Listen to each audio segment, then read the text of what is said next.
네, 이번 시간은 뉴스앤파워 인터뷰 코너입니다. 이른바 고발 사주 의혹을 둘러싼 민주당과 국민의힘의 대치 전선이 갈수록 가팔라지고 있는데요. 이렇게 여야 간의 갈등이 고조되고 있는 가운데 원내 3당인 정의당에서는 어떤 시각과 입장을 갖고 있는지 오늘 정의당의 강은미 의원을 모시고 관련 이야기 나눠보겠습니다. 의원님 어서 오십시오. 반갑습니다. 네, 반갑습니다. 2주 전이었죠. 그 8월 국회 마지막 본회의 일정으로 그날 이제 원래 출연이 예정돼 있었는데 부득이하게 이제 불참을 하시게 됐습니다. 그때 이제 다음에 꼭 모시겠다고 했는데 오늘 저희가 이제 약속을 지키게 됐네요. 네, 더 반갑습니다. 죄송했습니다. 그때. 아닙니다. 괜찮습니다. 워낙 이제 바쁘신 거 아니까. 첫 번째 그 질문 드리겠습니다. 현재 그 정치권을 뒤흔들고 있는 이른바 고발 사주 의혹, 윤석열 검찰의 또 국정원장까지 지금 이제 거론이 되면서 윤석열 게이트다, 또 국정원 게이트다, 뭐 이렇게 지금 뭐 박지원 게이트다 공방을 벌이고 있는 상황인데 정의당에서는 이번 사안을 어떻게 바라보고 있습니까?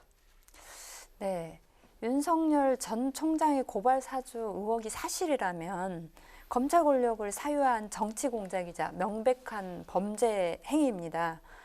권력기관인 검찰이 특정 정당과 결탁해 국민의 선택을 뒤흔들려고 한 국기문란 헌정유린 사태라고 생각합니다. 그런 면에서 국민을 우롱하고 정치를 농락한 책임, 무선불위 검찰 권력에 대한 엄중한 처벌이 필요하다고 봅니다. 지금 박지원 국정원장에 대한 문제 제기가 있는데요. 네. 이 사건의 본질은 실제 검찰이 그 국가 권력을 이용해서 특정한 개인을 고발하는데 그 자기의 권력을 썼는지 안 썼는지 집중해야 되는 문제이고, 그리고 박지원 국정원장의 문제는 차후로 필요하다면 다퉈볼 수는 있지만 이것 때문에 검찰 사주 의혹 자체가 그 흔들리는 것은 적절하지 않다라고 생각을 하고요.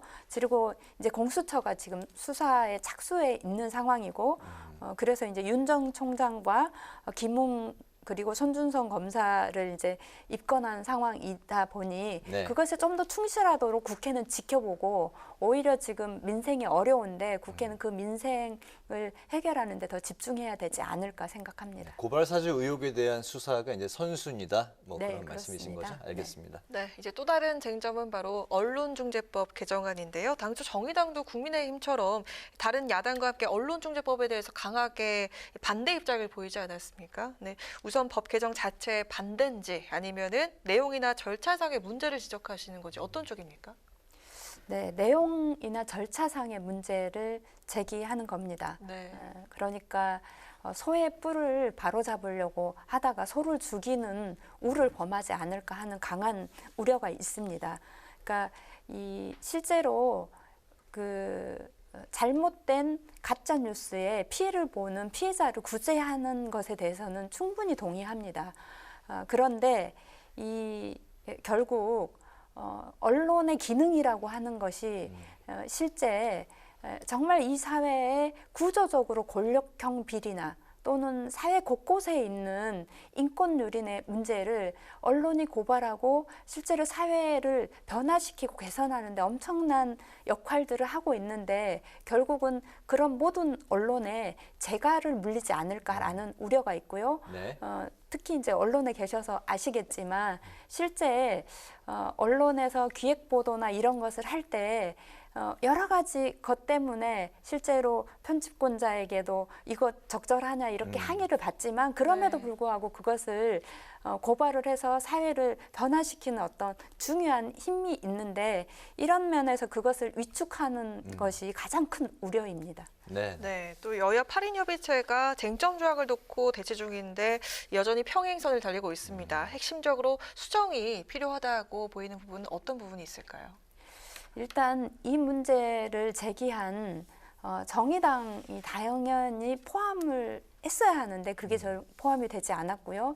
그리고 이제 우리가 그 언론 개혁을 이야기하면 가장 크게는 이제 이 신문 같은 경우는 편집위원회를 구성하는 거, 그리고 방송 같은 경우는 지배 구조를 바꾸는 것일 텐데, 이런 그 구체적으로 언론 개혁과 관련해서 꼭 필요한 역할들에 대해서는 논의가 되지 않으면서 마치 이렇게 언론에 피해 입은 사람들을 구제하는 문제가 전체 언론 개혁인 것처럼 대두되고 있는 것도 한편으로 문제다라고 생각하고, 그래서 정의당은 언론 개혁 전반을 같이 다루면서 이 문제도 같이 논의해야 된다, 이런 입장입니다. 네, 네, 알겠습니다. 그 8월 국회 마지막 본회의에서 이제 의원님께서 이제 온실가스 감축을 위한 탄소 중립 기본법 제정안에 대해서 이제 반대 토론을 벌이셨어요. 하지만 이제 통과는 된 상황인데 네. 통과된 법안에 어떤 부분이 가장 이제 문제라고 생각을 하시는 건가요? 네. 매번 제가 발의한 법안을 반대 토론도 하고 또 반대표를 하게 돼서 참 소수 정당으로서 서러운 면이 있습니다. 네. 이제 가장 크게는 최근에서도 지속적으로 전 세계적으로 기후 위기에 심각한 상황들이 이제 알려지고 있고요. 이제 그런 면에서 그러면 국제사회 일환으로서 대한민국은 어떤 정도의 감축 목표를 2030년에 제시할 것인지인데요. 우리나라의 이 계획들은 이제 2050년 탄소 중립을 선언했지만 그런 구체적인 로드맵이 잘 보이지 않는 측면이 있고요. 특히 이제 저탄소 녹색 성장이라고 해서 이명박 정부 때 만들었는데 실제로 그 법이 4대강을 비롯해서 녹색을 가장해서 오히려 이상한 개발들을 하는 이런 행위들이 있었는데 네. 이런 녹색 성장의 단어도 그대로 포함하고 그리고 과연 이게 탄소 중립으로 가려고 하는 의지가 있는 건지 이런 부분에 대해서 국민이 의식할 수밖에 없고 이런 것에서 강한 문제 의식을 느끼고 있습니다. 네. 네, 이 말씀하신 걸 좀 이어가면요. 2030 온실가스 감축 목표 법안에는 탄소 배출량을 2018년 대비 35% 이상 감축하는 것으로 명시가 됐는데 의원님께서는 감축 목표를 2010년 대비 50% 이상으로 대폭 상향할 것을 요구했는데 그 배경은 무엇이고 다른 해외 국가들의 지금 추세는 어떤지도 궁금하거든요. 네. 말씀해 주시죠.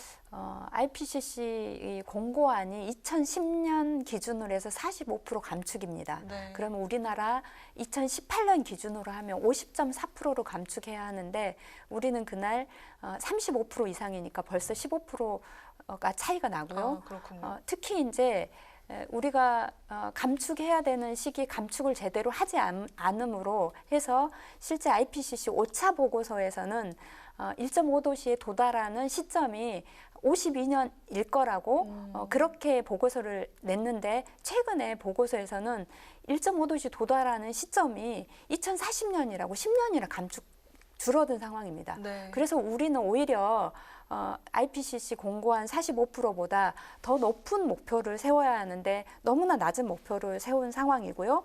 그런 면에서 영국은 2035년까지 90년 대비로 78% 감축, 그리고 미국은 2005년 대비해서 50에서 52% 감축, 그리고 독일은 90년 대비해서 65% 감축, 그리고 일본도 2013년 대비해서 46% 감축, 그리고 캐나다도 2005년 대비해서 45% 감축, 이렇게 목표를 세웠고 해외에 비해서 현저히 낮은 수준이군요, 우리나라가. 네, 굉장히 낮은 수준입니다. 그리고 가장 큰 문제는 2008년도에 파리 협약을 할 때 이미 기후위기에 대한 경고가 있었고 다른 나라들은 그 전부터 계속 감축을 하고 있었는데 네. 우리는 네. 그 협약을 한 이후에도 2018년까지 계속 탄소를 증가해서 이렇게 배출했다는 게 배출을 했죠. 굉장히 부끄러운 상황인데 지금도 여전히 감축 목표가 너무 낮다는 건 국제사회 일환으로서 좀 부끄러운 상황입니다. 네, 네, 잘 알겠습니다.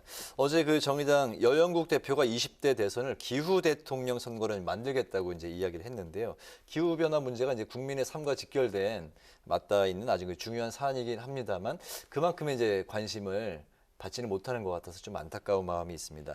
환경 노동 문제가 이제 정의당의 주요 어젠다인데 이런 것들을 20대 대통령 선거로 끌어오기 위한 그 어떤 뭐 혹시 정의당의 방안이 있을까요? 네.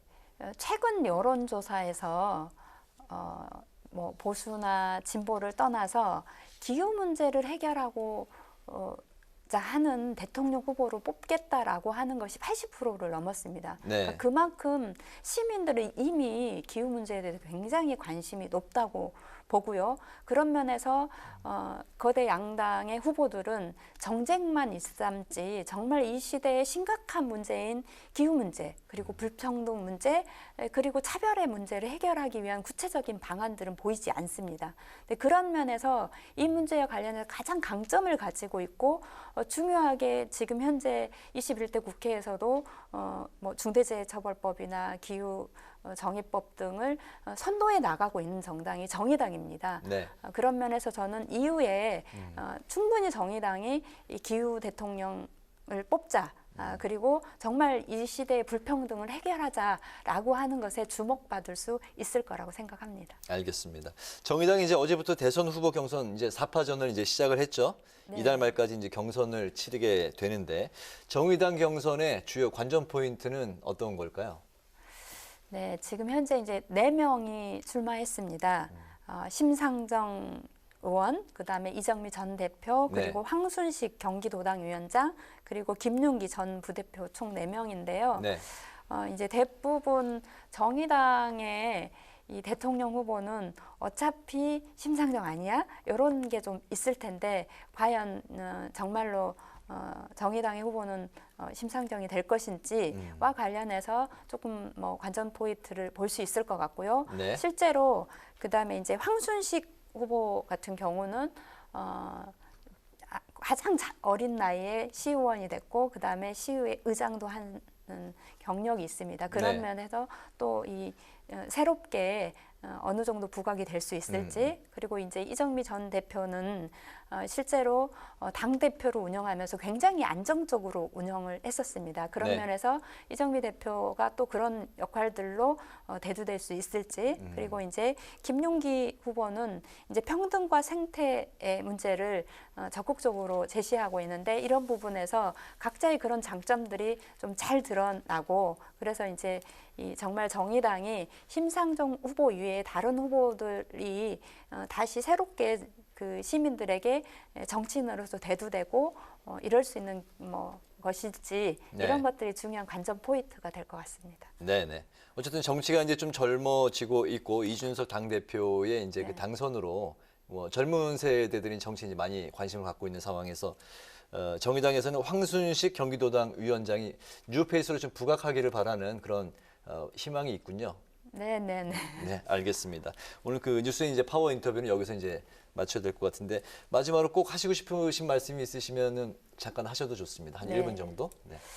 네, 이제 그 앞서서 대통령 후보도 이야기했지만 저는 선거라고 하는 것이 이 시대에 해결해야 될 문제가 무엇이고 그 과제들을 어떻게 해결할 것인지와 관련해서 제대로 논의하는 것이 우리가 선거가 민주주의 꽃이라고 이야기를 합니다. 네. 네, 그런 면에서 여전히 소수 정당이지만 정의당이 이야기하고 있는 거대 양당의 기득권 정치를 좀 깨고 전 세계적인 기후위기를 제대로 극복하고 코로나19로 힘들어하는 시민들의 편에 서서 제대로 일하겠다고 하는 그런 소리를 좀 귀담아 들어주시고 관심을 가져주시면 좋겠습니다. 알겠습니다. 오늘 그 뉴스앤파워 인터뷰에서는 여야 대치가 팽팽한 전국 현안 그리고 정의당의 대선 준비 상황을 중심으로 살펴봤습니다. 지금까지 정의당 강은미 의원과 함께했습니다. 의원님 오늘 말씀 잘 들었습니다. 고맙습니다. 네, 감사합니다.